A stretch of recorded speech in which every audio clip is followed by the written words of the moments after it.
Hello friends, in the present video we will understand the concept of holding companies, intercompany transactions and unrealized profit.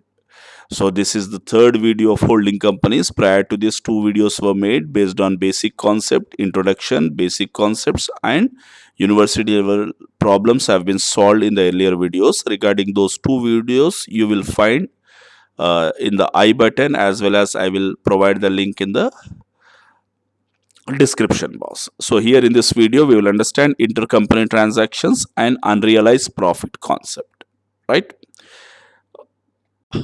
So what do you mean by intercompany transaction? Intercompany transaction is refers to sometimes the holding company and subsidiary company both may involve in transactions like purchase and sale of goods. So then one company will become debtor and other company will become creditor, whereas bills of exchange, bills receivable, bills payable will take place between the two companies. Loans and advances will be given by the each company to another company, and the debentures will be purchased by one company, debentures will be purchased by another company. So like these transactions will take place between the holding and subsidiary company. But what the problem arises when we are consolidating the balance sheet, then the problem starts. So what is the problem here? When we are consolidating, these transaction will be included in the consolidation. So therefore the rule says that the true and fair view of the financial statement should be presented. So this cannot be accomplished when the transactions are included. So therefore what we have to do, we need to eliminate these intercompany transactions from the balance sheet, right? So this is called as intercompany transactions. In the balance sheet, while preparing the balance sheet, it should be deducted from the asset side, at the same time from the liability side. So this is the basic concept. There is no difficulty in it. Just we need to find out the intercompany transaction and we need to eliminate those transactions in order to present the true and fair picture of the financial statement. So we'll take up the problem. When you see this question, the liabilities and assets of holding company and subsidiary of H Limited as follows on 31st March 2014. Share capital 5 lakhs and 1 lakh 25. General reserve, profit and loss account as on 1/4/2013, in the sense 1 year before this balance sheet. Then profit and loss account as on 31/3/2014. This is the current year profit. Then sundry creditors and bills payable, bank overdraft. When you see the assets, land and building, plant and machinery, less depreciation. Then furniture, we have investments, 7,500 shares in S Limited. So how many shares we have in S Limited? Total share capital is 1,25,000. If you presume each share of rupees 10 each, then it will be 12,500 shares, of which 7,500 have been purchased by whom? S Limited, at a price of how much? 1 lakh rupees. Sorry, 1,62,000. Right? Stock is 1 lakh. So then we have debtors, bills receivable, cash and bank balance. Both we have, right? So this is the balance sheet, and further the question says that H Limited acquired 7,500 shares in S Limited on 1st October 2013. So this balance sheet is on 31st March 2014. And when did he acquire H Limited? 1st October 2013. It does means that in between this financial year, half of the financial year completed, then H Limited acquired the shares. So half financial year is pre-acquisition, half financial year is post-acquisition of shares. Bills receivable held by S Limited, all are accepted by H Limited. This is very important point. Intercompany transaction.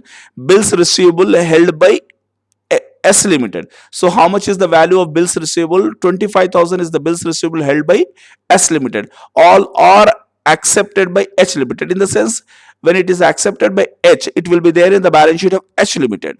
So in the balance sheet of H Limited, on the liability side, we filed bills payable 37,500, of which 27,000 for 25,000 is intercompany owing. So what we have to do, we need to deduct this 25,000 both the sides.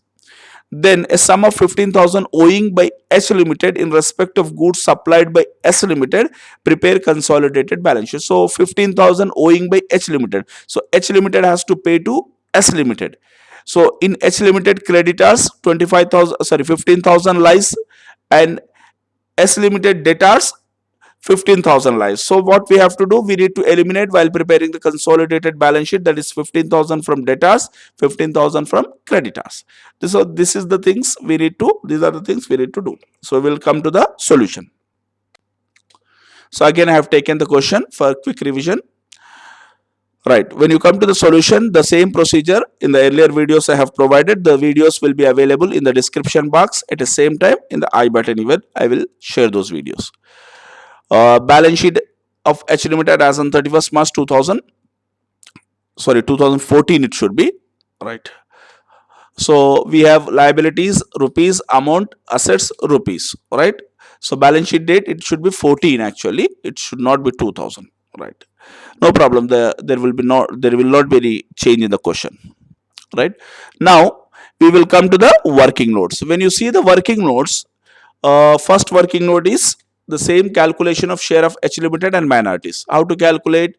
Out of the total shares of 12,500, H Limited acquired 7,500. So 7,500 shares divided by 12,000 into 100, that is equals to 60%. Whereas minority share comes to 40%. Right. So first working note is done. Then second working note, calculation of capital profit. So when you calculate the capital profit, whatever profit earned before 1st October 2013, that is date of acquisition of shares, is capital profit. So we had a general reserve of how much? 25,000, and profit and loss account which was exist on 1/4/13 before acquisition was 50,000 of S Limited, and out of the current year profit and loss account, half should be taken, that is 62,500 into 50%, because 1/2 we are doing 60%, in the sense 1/2. Why we are 1/2? 6 months is pre, 6 months is post, therefore 31,250. So total summation 1,06,250, and it will be divided between holding company share and subsidiary company share in their respective ratio, that is 40% and 60%, that is share of holding companies as well as minorities. Then comes to the calculation of revenue profit. Revenue profit is the current year profit 50%, that is 62,500 into 50%, that comes to 31,500. So total is 31,500 is the revenue profit. This will be divided between holding company and minority share, right? 40-60% and 40%. Then calculation of goodwill or capital reserve.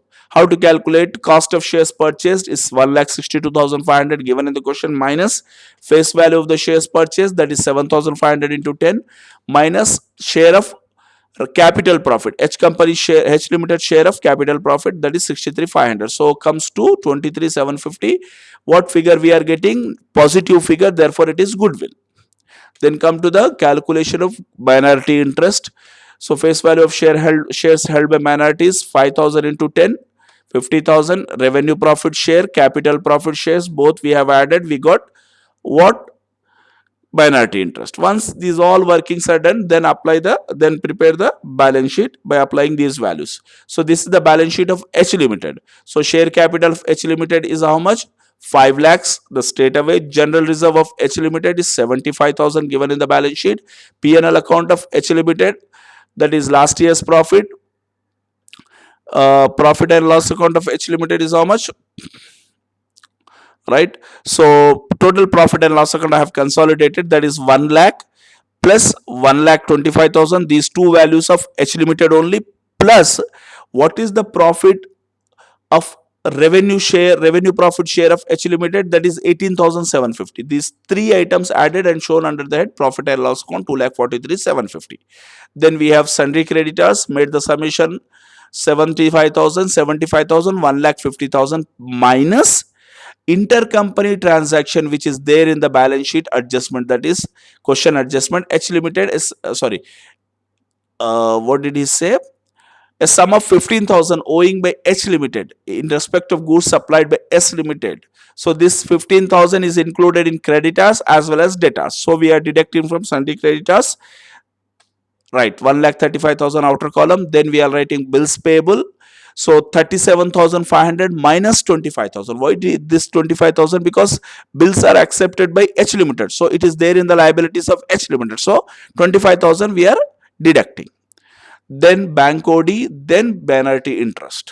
Then come to the asset side, land and building, 1,50,000, plant and machinery 5 lakhs, then furniture We have added both the values. Then investment we won't write. Then stock comes to 1 lakh plus 18,000, 1 lakh 87,500, 2 lakh 87,500. We have written sundry debtors. Here in the sundry debtors, what we have to do, we need to add both the debtors minus 15,000, because already we have deducted this 15,000 in the liability side. Same will be deducted on the asset side even.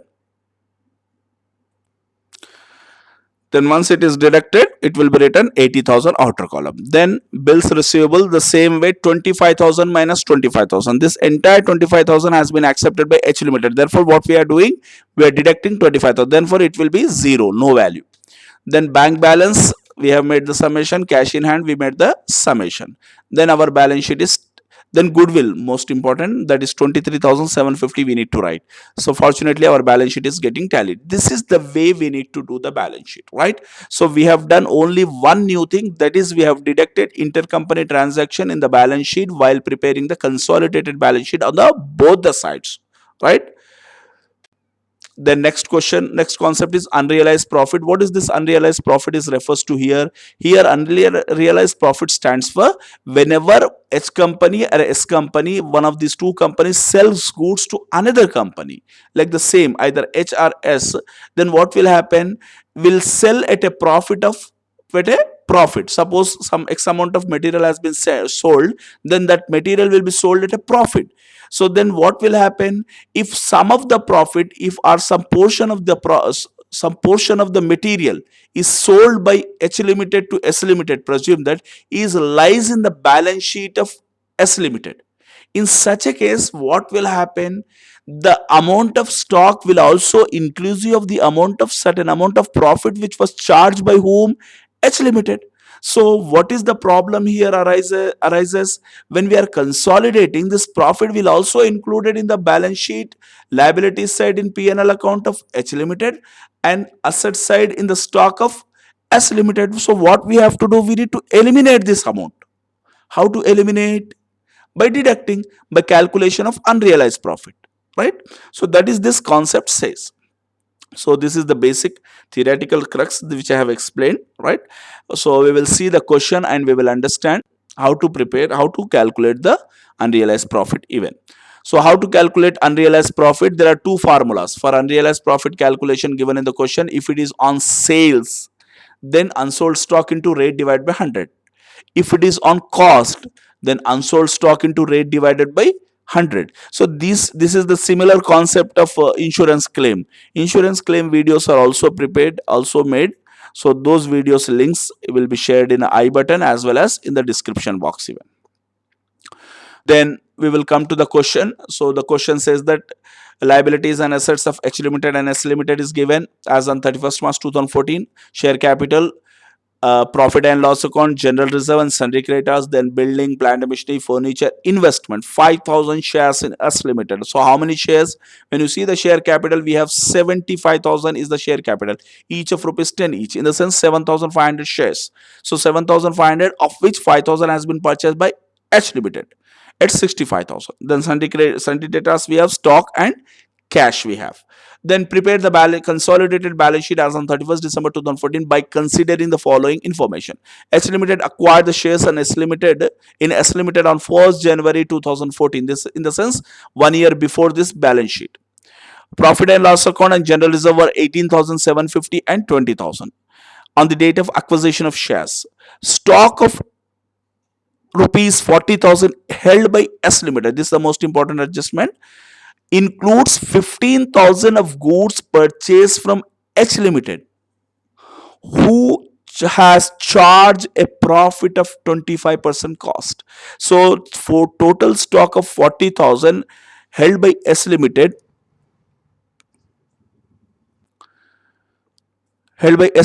includes rupees 15,000 of goods purchased from H Limited. So this is intercompany stock. So intercompany's transaction. So the stock of 15,000 out of 40,000 is purchased from H Limited, which charge profit of 25% cost. So what we have to do, we need to find out the elimination, we need to find out the value of unrealized profit, then we need to eliminate. How to find out 15,000 which is unsold stock into rate divided by 100 plus rate, because it is on cost. Just now we understood the formulas, right? we will work out the problem. Again, I have taken the question, then come to the solution. Same procedure, we will prepare the balance sheet, right? Come to the working note, calculation of share of H Limited and S Limited minorities. Sorry, H Limited share is out of 7,500, 5,000 in the sense 2 by 3, or we can say 66.6%, or 2 by 3 is better. Then share of minorities, it is 1 by 3.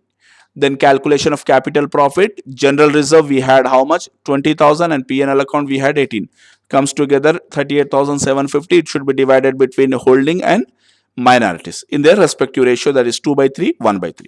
Then come to the calculation of revenue profit. When you see the general reserve, we had a general reserve how much, 31,250 minus 20,000 is capital, therefore 11,250 is revenue.